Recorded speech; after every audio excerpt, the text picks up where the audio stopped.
Mister Olympia உலகில் உள்ள அனைத்து பாடி பில்டர்களுக்கும் ஒரு கனவு மேடைன்னு சொல்லலாம். இத்தகைய கனவு மேடையில் 1980ஆம் ஆண்டு மேடை ஏறி அர்னால்ட் ஷ்வார்ஸ்நேகர் இளைஞர்களின் வாழ்வை அளித்ததாக கூறி சில கருத்துக்கள் வெளிப்படுது. அந்த கருத்து உண்மையா? 1980ஆம் ஆண்டு அந்த மிஸ்டர் ஒலிம்பியாவில் என்னதான் நடந்துச்சு? அர்னால்ட் ஷ்வார்ஸ்நேகர் ஒரு ஏமாற்றுக்காரரா அப்படிங்கிறத தான் நாம் இந்த வீடியோ முழுக்க பார்க்க போகிறோம். டைம் வேஸ்ட் பண்ணாமல் வீடியோக்குள்ளே போயிடும். வீடியோக்குள்ளே போகிறதுக்கு முன்னாடி மறக்காமல் ஆரம் யாதனலுக்கு சப்ஸ்கிரைப் பண்ணிக்கோங்க. I'll be back. Arnold Schwarzenegger body building industry மட்டும் கிடையாது, ஹாலிவுட் இண்டஸ்ட்ரியிலுமே ஒரு மிகப்பெரிய கோட் தான் அர்னால்ட் ஷ்வார்ஸ்நேகர். அப்பேற்பட்ட ஒரு மனிதர் இளைஞர்களை ஏமாற்றி தான் ஒரு கண்டெஸ்ட்டில் வின் பண்ணார் அப்படின்னு சொன்னால் யாராலையும் நம்ப முடியாது தான். அந்த காம்படிஷனில் அப்படி என்ன தான் நடந்துச்சு அப்படின்னு நம்ம பார்க்கறதுக்கு நம்ம 1970களுக்கு போனோம். 1970லிருந்து 1975 வரைக்கும் மிஸ்டர் ஒலிம்பியாவை ஆண்ட ஒரு முடிசூடா மன்னன் தான் அர்னால்ட் ஷ்வார்ஸ்நேகர். அப்பேற்பட்ட சாதனையை யாருமே அதுக்கு முன்னாடி வரைக்கும் பண்ணதில்லை. 1970லிருந்து 75 வரைக்கும் தொடர்ச்சியாக 6 முறை மிஸ்டர் ஒலிம்பியா பட்டத்தை வென்றிருந்தார் அர்னால்ட் ஷ்வார்ஸ்நேகர். தொடர்ச்சியாக 6 முறை பட்டத்தை வென்ற பிறகு எனக்கு இது போதுமானது, நான் ஹாலிவுட் இண்டஸ்ட்ரிக்கு போயிட்டு என்னுடைய திறமையை வளர்த்துக்க போகிறேன் அப்படின்னு சொல்லிட்டு பாடி பில்டிங் இண்டஸ்ட்ரியிலிருந்து ரிட்டையர்ட் ஆகி ஹாலிவுட்டுக்கு போய் சில படங்கள் நடிக்க தொடங்கினார். அந்த சில படங்கள்லையும் அவர் சின்ன சின்ன ரோல்ஸே பண்ணியிருந்தாலுமே ஹாலிவுட் இண்டஸ்ட்ரியில் அவருக்கு மிகப்பெரிய இன்ஃப்ளூயன்ஸ் உருவாகி இருந்துச்சு. நிறைய பேர் அவரை லீட் ரோலில் கேஸ்ட் பண்ணுறதுக்கு முன் வந்திருந்தாங்க. அதன்படி 1980ஆம் ஆண்டு கொனான் த பார்பேரியன் அப்படிங்கிற படத்துக்காக லீட் ரோலில் கேஸ்ட் செய்யப்படுறாரு அர்னால்ட் ஷ்வார்ஸ்நேகர். அந்த ரோலானது ஒரு ஆஜானுபாகு தேகத்தோட இருக்கணும், செம பாடி பில்டிங்கான உடம்போட இருக்கணும் அப்படின்னு சொல்லிட்டு டைரக்டர் சொன்னதால் திரும்பவும் பாடி பில்டிங்கில் முழுமையான மூச்சோட இறங்குறாரு அர்னால்ட் ஷ்வார்ஸ்நேகர். கொனான் அப்படிங்கிற ஒரு கேரக்டருக்காக தன்னுடைய உடலை கட்டுமஸ்தாக உருவாக்குவதற்கு ராப்பகலாக உழைச்சிட்டு இருந்தார் அர்னால்ட் ஷ்வார்ஸ்நேகர். இப்படி ஒரு பக்கம் போயிட்டு இருக்க அதே 1980ஆம் ஆண்டு பாடி பில்டிங் இண்டஸ்ட்ரியில் ஒரு புது லெஜண்ட் உருவாகி இருந்தார். அர்னால்ட் ஷ்வார்ஸ்நேகர் ரிட்டையர்ட் ஆன பிறகு 1977, 1978, 1979ன்னு தொடர்ச்சியாக 3 முறை மிஸ்டர் ஒலிம்பியா பட்டத்தை வாங்கியிருந்தார் ஃப்ராங்க் ஜேன் எனும் லெஜண்ட். இந்த ஃப்ராங்க் ஜேன் பார்த்தீங்கன்னா 1980 மிஸ்டர் ஒலிம்பியாவில் கலந்துக்கிறதுக்கு முன்னாடி அவருக்கு ஒரு மிகப்பெரிய கெரியர் எண்டிங் இன்ஜுரி ஆகிறது.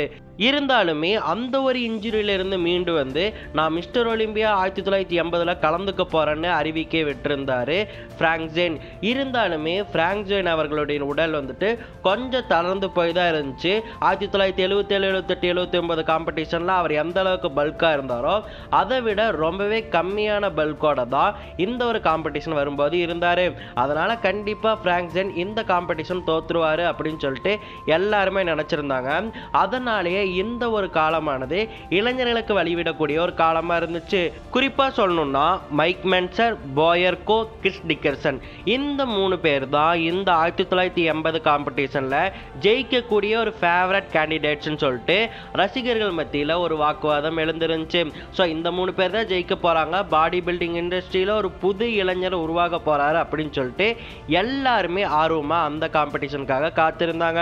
அந்த சமயத்தில் 1980 மிஸ்டர் ஒலிம்பியா நடக்கிறதுக்கு ஒரு நாள் முன்னாடி மிஸ்டர் ஒலிம்பியா காம்படிஷனில் நான் கலந்துக்க போகிறேன் அப்படின்னு சொல்லிட்டு அர்னால்ட் ஷ்வார்ஸ்நேகர் ஒரு அதிர்ச்சிகரமான அறிவிக்கையை வெளிவிடுறாரு.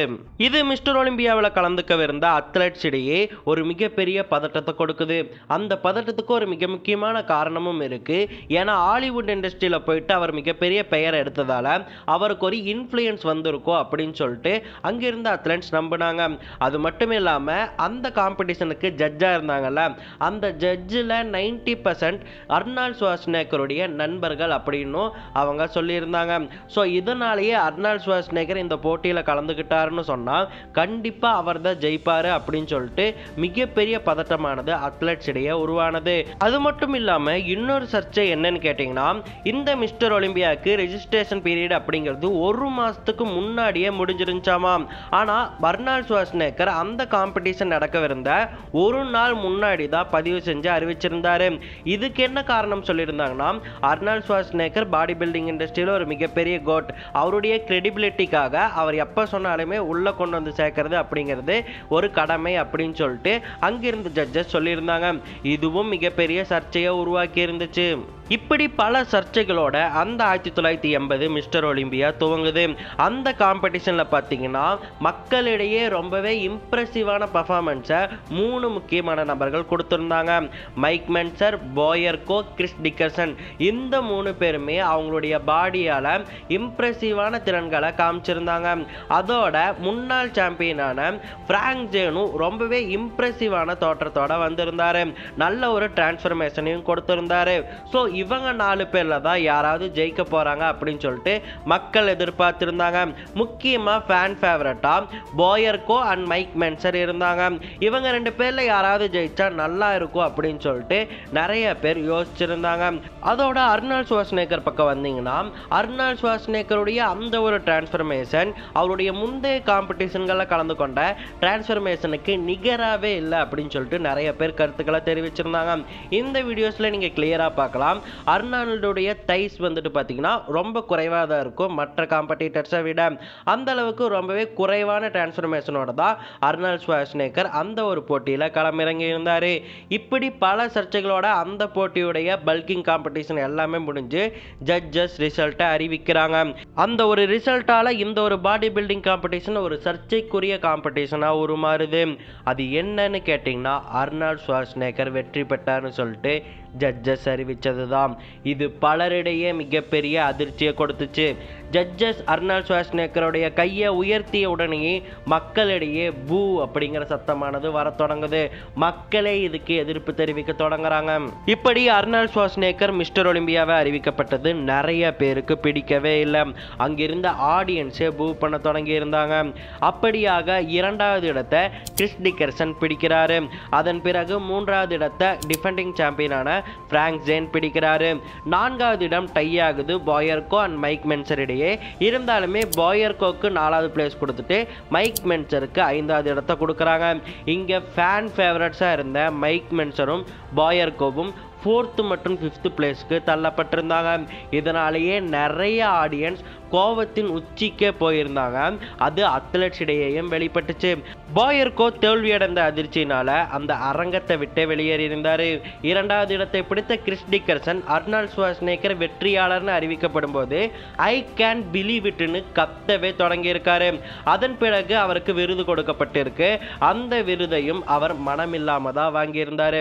அதோட 3வது இடத்தை பிடித்த பிராங்க் ஜேன் அவருக்கு கொடுத்த விருதை செவுத்து மேலேயே தூக்கி எறிஞ்சிருக்காரு ட்ரெஸ்ஸிங் ரூம்ல. இவங்க எல்லாருக்கும் மேல மைக் மென்சர் போய் ட்ரெஸ்ஸிங் ரூம்லயே அர்னால்ட் ஷ்வார்ஸ்நேகரோட சண்டைக்கு போயிருக்காரு மைக் மென்சர். ஆக்சுவலி இதுக்கு முன்னாடி அர்னால்ட் ஷ்வார்ஸ்நேகர் இந்த ஒரு காம்படிஷன்ல கலந்துக்க போறேன்னு சொன்னப்போ முன்னாடி ஒரு பேட்டி நடந்துச்சு. அந்த போட்டி நடந்தப்போ மைக் மென்சர் அர்னால்ட் ஷ்வார்ஸ்நேகர் கிட்ட பேச போயிருந்தாரு. ஆனா அங்க எந்த வித பெரும் வாக்குவாதமும் நடக்கல.